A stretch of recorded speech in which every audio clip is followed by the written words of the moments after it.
आता काल आपण पाहिलं की मामा माऊली देवाचे द्वारी या प्रवचनात त्यांच्या आई जे सांगते की जे मार्गदर्शन ते आपल्याला करते, त्यात शेवटी नेती नेती म्हणतात तेव्हा करावे तरी काय असा प्रश्न पडतो. तेव्हा हे विचार जेव्हा आईला सांगितले व शंका विचारली तेव्हा तिने त्यावर फार सुंदर खुलासा केला.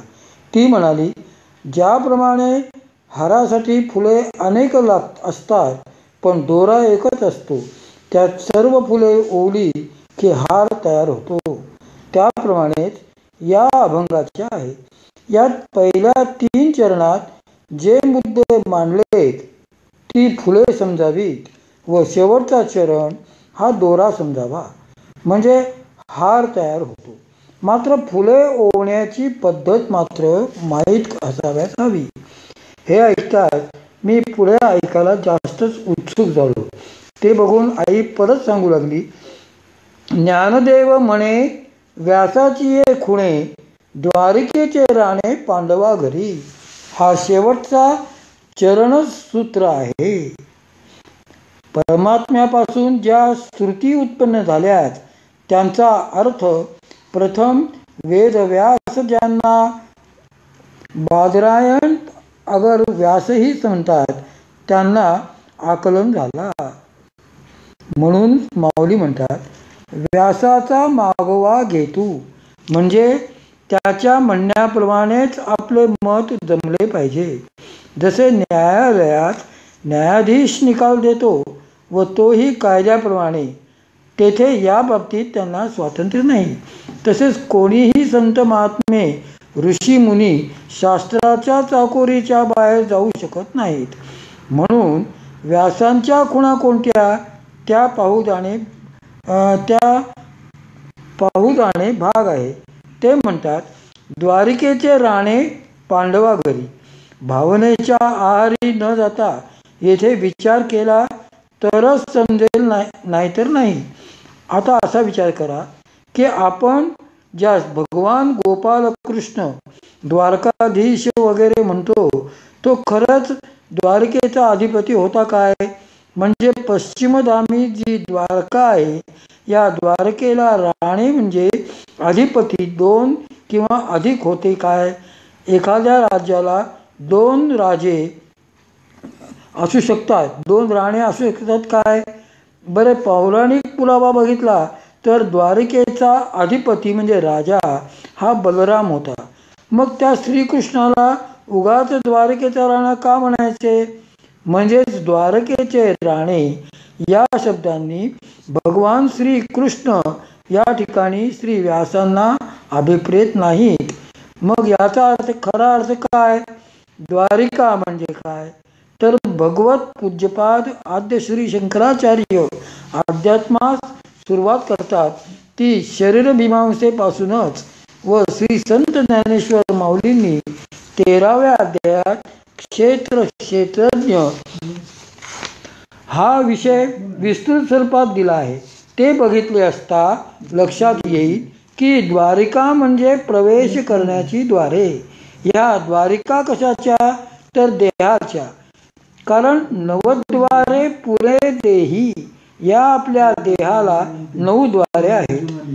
त्याच द्वारिका व त्या द्वारिकेचे राणे म्हणजेच इंद्रचंद्रादी देवता. ह्या देवताच त्यांच्या मालक.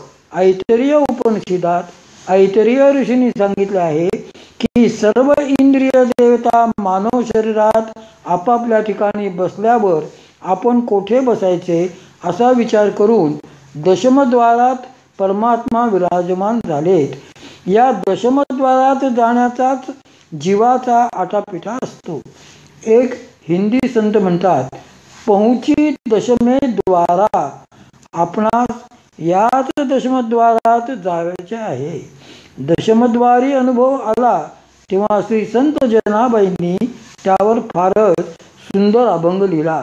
त्या म्हणतात, रक्तवर्ण त्रिकुट स्थान श्रीहाट पाये श्वेतवर्ण, श्यामवर्ण ते गोलाट नीळबिंदू औषपीठ.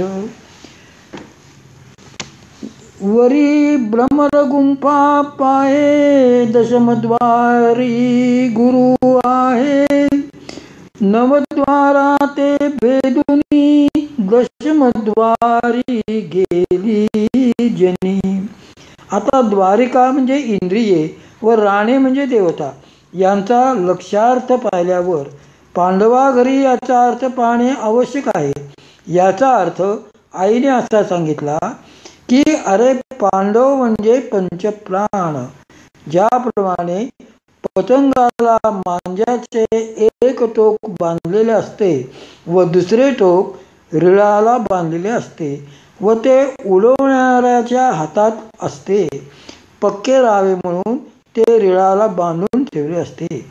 उडवणारा हातात मांजा धरून पतंग उडवतो, पण त्याला जेव्हा वाटेल तेव्हा बराबर मांजा गुंडाळून पतंग मागे घेऊ शकतो. त्याप्रमाणेच इंद्रियाच्या इंद्रचंद्रादी देवतांना प्राणरूपी दोऱ्याने आवरले जाते. माऊली म्हणतात, तेव्हा प्रत्याहारे ख्याती केली, विषयांची संपिली बोली, इंद्रिये बांधून आणली हृदया आतू. ज्याप्रमाणे पतंग त्याचप्रमाणे इंद्रिय देवता समजाव्यात. मांजा म्हणजे प्राण समजावा. प्राणरूपी मांजाने इंद्रियरूपी पतंग ओढून घेतला गेला, पण यासाठी प्रत्याहार म्हणजे पूर्ण वैराग्ययुक्त अभ्यास पाहिजेच. म्हणजे विषय संपतात व इंद्रिय देवता म्हणजे राणे हृदयाचे आत ईश्वराजवळ येऊन शांत होतात. म्हणजे तपश्चर्येच्या जोरावर या इंद्रिय देवता जिंकता येतात. प्राणरूपी मांजा ज्या ठिकाणी स्थिर होतो ते ठिकाण म्हणजे भ्रूमध्य. प्राण त्या ठिकाणी विषयांचे मालक जे मन त्यास आणून ठेवतो. हे भ्रूमध्य हेच देवाचे द्वार होय.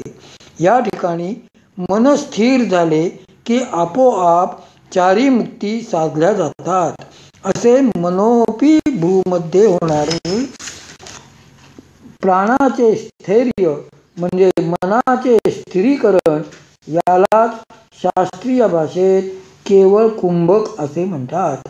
हा कुंभक करायचा नसतो, तो श्री गुरुकृपेने आपोआप होत असतो. अशा तऱ्हेने प्राण जय करण्यासाठी झालेले नाम हेच खरे नाम असे वेदांनी ऊर्ध्वबाहो विरूपाक्ष दोन्ही हात वर करून सांगितले आहे. हे समजण्यासाठीच देवांचा व शास्त्रांचा अभ्यास करायचा असतो.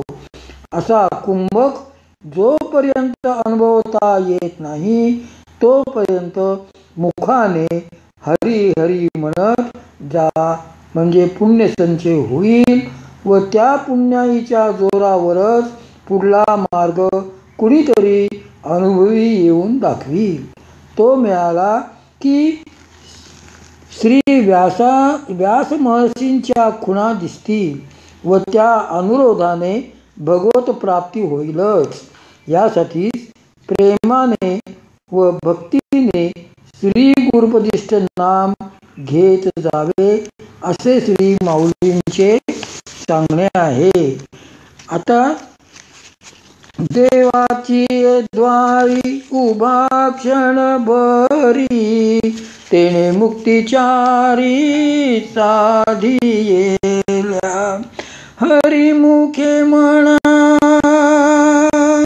हरिमुखे म्हणा, हरिमुखे म्हणा, हरिमुखे म्हणा, पुण्याची गणना कोण करी.